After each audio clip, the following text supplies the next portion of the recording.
Hi, I'm going to show you how to embroider this silk ribbon hydrangea and ivy group.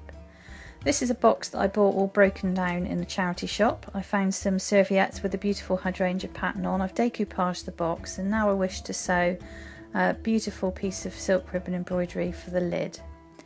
So I've got an air erasable pen. I've drawn around the lid of my box so that I know what size I need to work within, and I'm just using the same air erasable pen to draw a circle roughly the size of the hydrangea head that I wish to sew.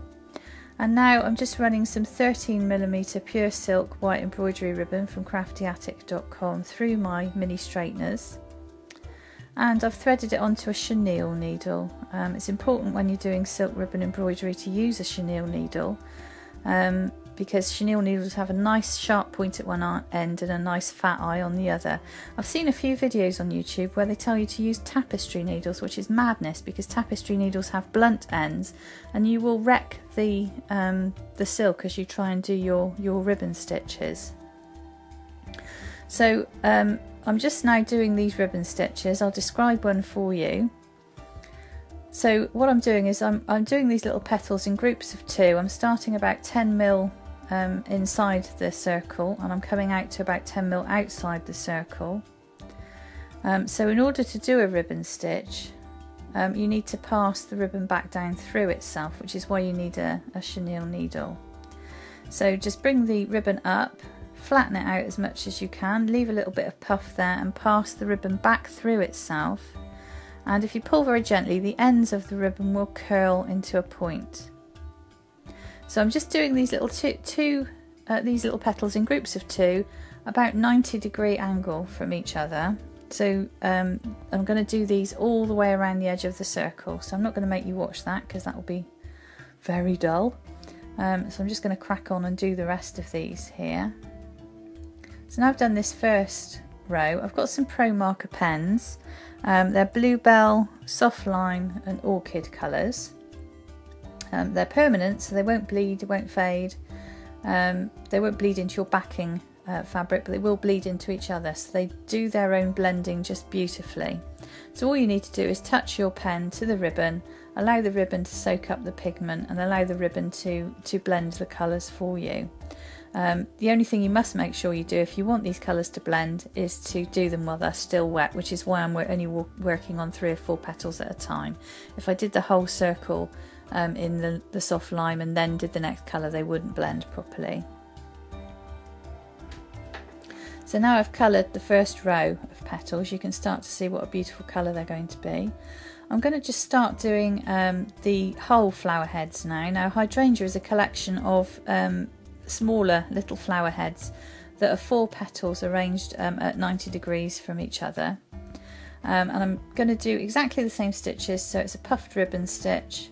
So I'm going to perform those in exactly the same way as I did on the first round, except what I'm going to do is I'm going to aim to get these petals into the gaps left by the previous row, because hydrangea heads are quite dense.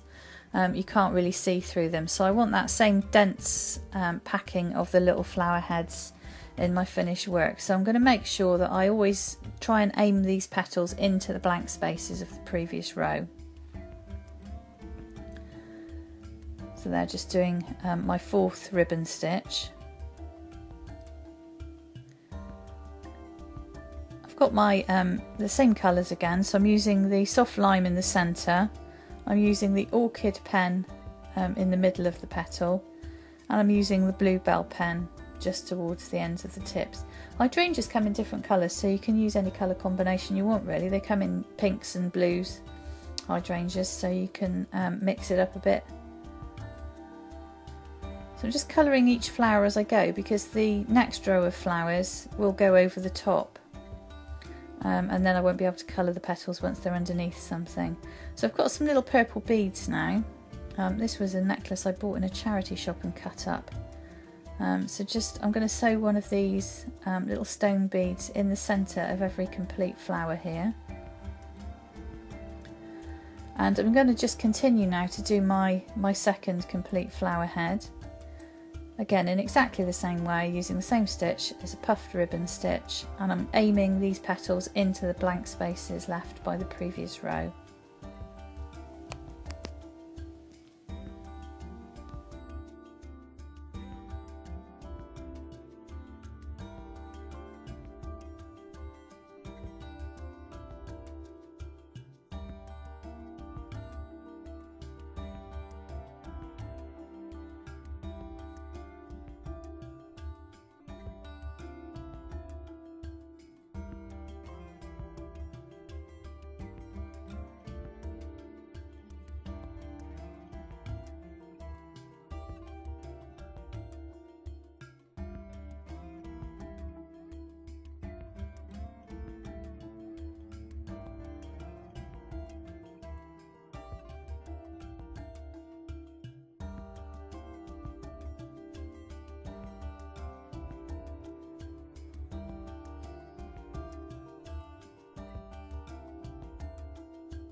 So now I'm just stitching another bead into the centre of the second little tiny flower head, just using a standard machine thread really. It's in a very pale pink.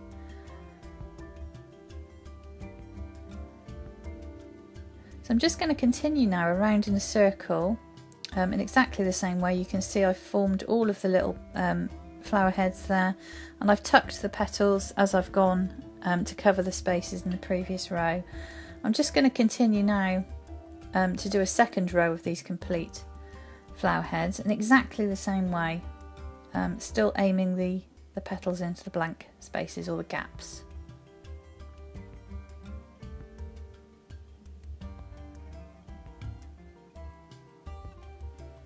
So I'm using a velvet here.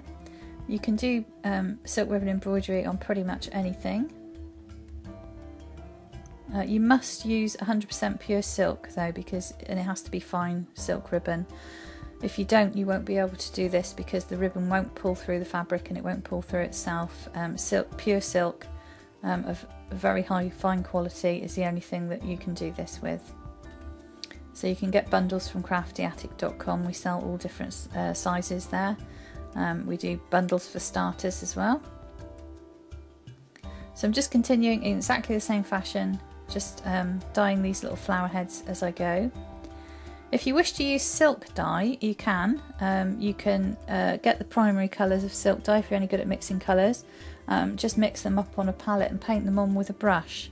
That's a technique that works equally well. It is a bit cheaper because you only have to buy 3 primary colours and then you're away if you're any good at mixing colour.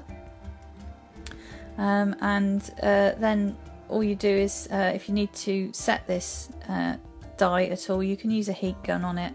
Obviously it says on the silk dye packets to iron set it, but you can't do that because you'd flatten it, so you can use a heat gun. So I've got one little gap here after I've finished my, well, I've got a 1/2 row and the 2 full rows of leaves there, and I've got this tiny gap which I'm going to fill with my last hydrangea bloom bit. I'm sure they have a technical name, these little tiny flowers that make up the whole, but I don't know what it is.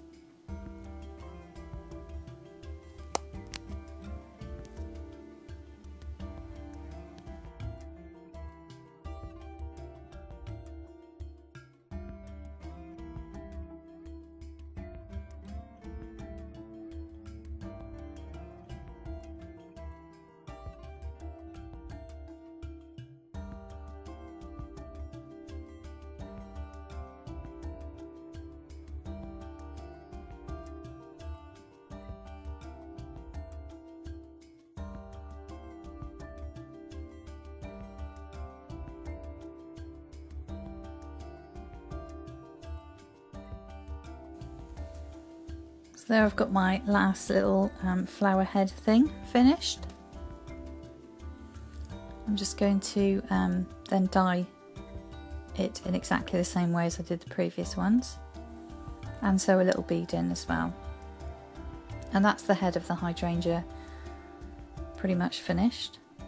Obviously you need to be fairly careful when you get to this stage that you only touch the petals you want to. You can pull the others out of the way so that you don't get the dye on the ones you don't want to get it on. So they're sewing the last bead in.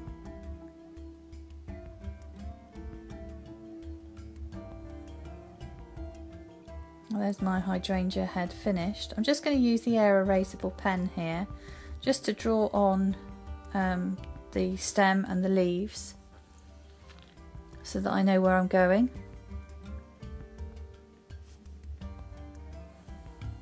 If you're not too confident with this, it doesn't really matter if you use an air erasable pen, all the lines will disappear anyway. So if you're not too confident, you can do it onto a piece of paper and then use the template to draw around when you're happy with what you have.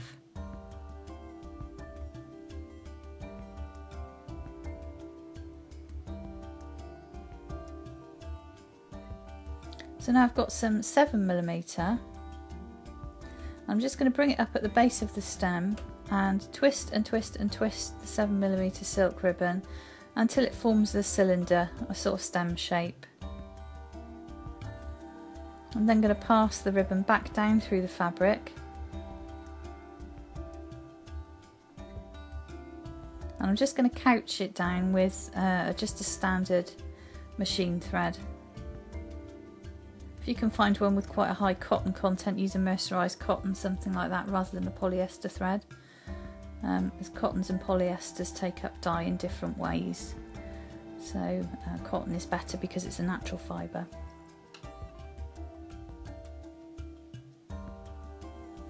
So I'm just going to couch all the way up this stem.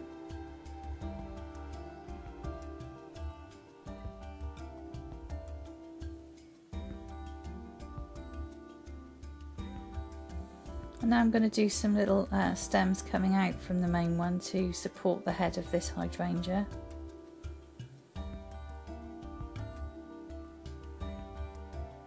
I'm just going to couch that down in exactly the same way using the same thread.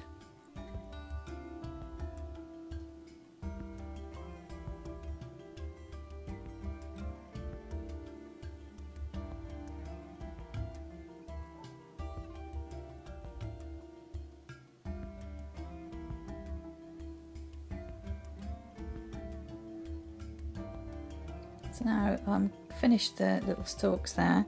I've got a grass and a holly coloured Promarker here, and I'm just going to dot these about and just allow the colours to bleed into each other.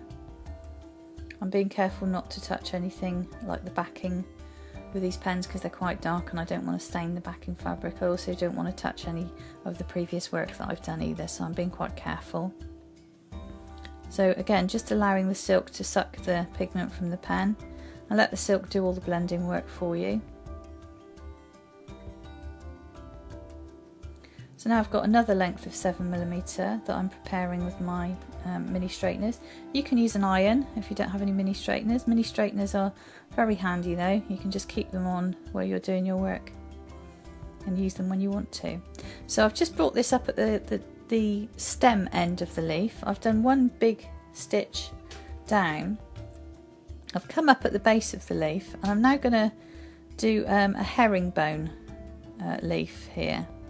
So what you must make sure with this is that your ribbons are lying flat, so quite a bit of fiddling around really, making sure that the ribbon isn't twisting as you're doing it. So bring it up on the left hand side of the leaf, pass it under the right hand side of that stitch there, make sure that you've got the ribbon flat, and then take it over to the right side of the leaf and just pass the ribbon back down through the fabric. You want to leave about 5mm gap at the bottom where you're passing it back down through for each stitch there. So I'm just going to continue now in exactly the same way, working up the leaf. And so a little bit of fiddling around, making sure that your ribbons aren't twisting on you, but it's worth it because these leaves look very effective when they're completed.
So to help this these little ribbon stitches lay where they should, I'm just using a normal mercerized cotton, and I'm just placing a little stitch at the top of each of these little stitches here towards the ribbony bit in the middle that we wrapped the ribbon around, and that will form a kind of the vein in the middle of the leaf. It forms a raised bit of silk.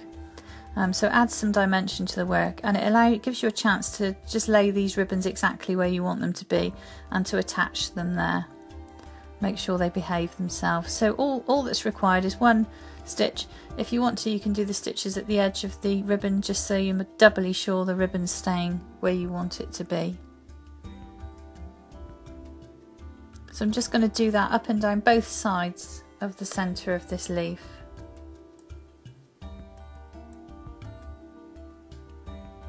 So I can pull these end ones around now until they're looking how I want them to.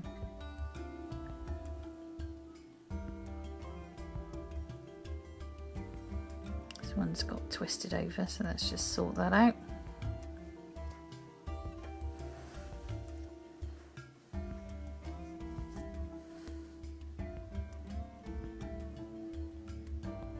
So I'm just going to go up and down both sides.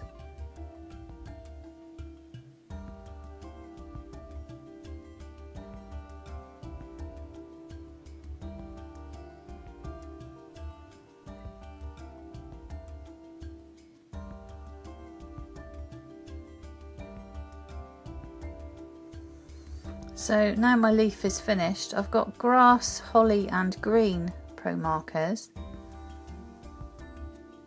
I'm using the grass, I think that's the grass in the middle.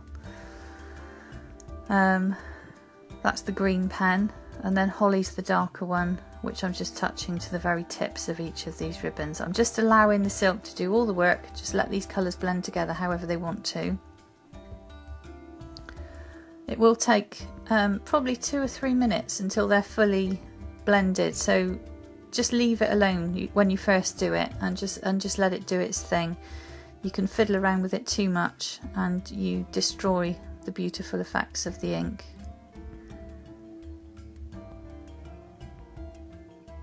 I think you can see there as I'm working that the colours do take a little while to blend themselves and look as fully subtle as they will do when it's finished.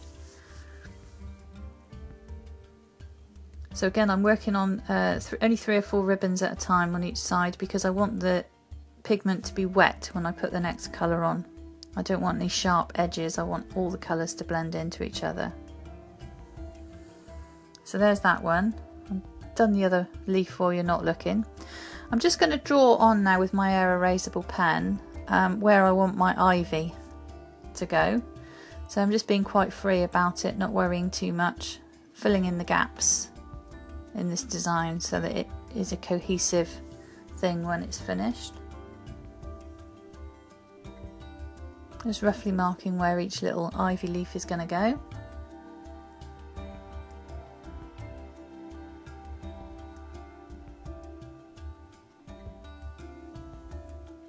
So these are erasable pens, you don't have to worry about them at all because they will just disappear. So now I've got some 7mm white silk embroidery ribbon. I'm going to make the stalks or the stems for this ivy branch in exactly the same way as I made the stem for the hydrangea. So I'm twisting the ribbon, I'm passing it back down through the fabric, and then I'm going to couch using a standard machine thread mercerized cotton. I'm going to stick a couple of little pins in this bit so that it's bent in the way that I want it to be bent before I attempt to sew it down.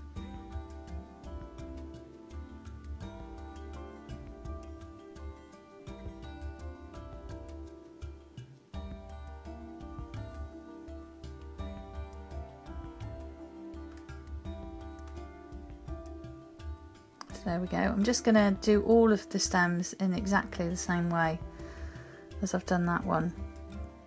So now I'm going to show you how to do an ivy leaf. This is 13mm pure silk white embroidery ribbon. I'm going to do one puffed ribbon stitch followed by another one next to it at about 90 degrees, a bit smaller than 90 degrees probably. So exactly the same way as we formed the little flower heads on the hydrangea this. Only now I'm going to bring one up from the centre, slightly behind those 2 stitches, and I'm going to do a 3rd ribbon stitch upwards again to form the 3 points on my ivy leaf. So I'm just going to do that in each place where I want an ivy leaf to be. While you're working with your ribbon, if you find that towards the end of the length of the ribbon it's got a bit creased from being passed through the fabric, you can just run your fabric straighteners up and down it again, and it'll be fine. Pure silk ribbon is very robust. It's a lot more robust than you would think. You can pass it through the fabric several times, and it really won't suffer at all. So there's my 2nd ivy leaf. So I've got here leaf green, soft green and grass green. So I think I'm using leaf green in the middle, grass green in the middle of the petals there, and I'm using the soft green on the tips. I'm also just touching the soft green into the other colours, and I don't know if you can see on the video, but the soft green will actually blend and push some of the darker colours out of the way, so you get a nice mottled effect as you do on variegated ivy leaves.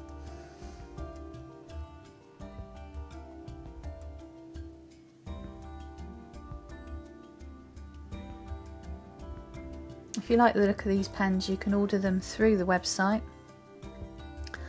Here's our finished ivy and hydrangea group, and I've just now stuck it onto my box. You can get all of the materials from craftyattic.com. Thank you very much for watching.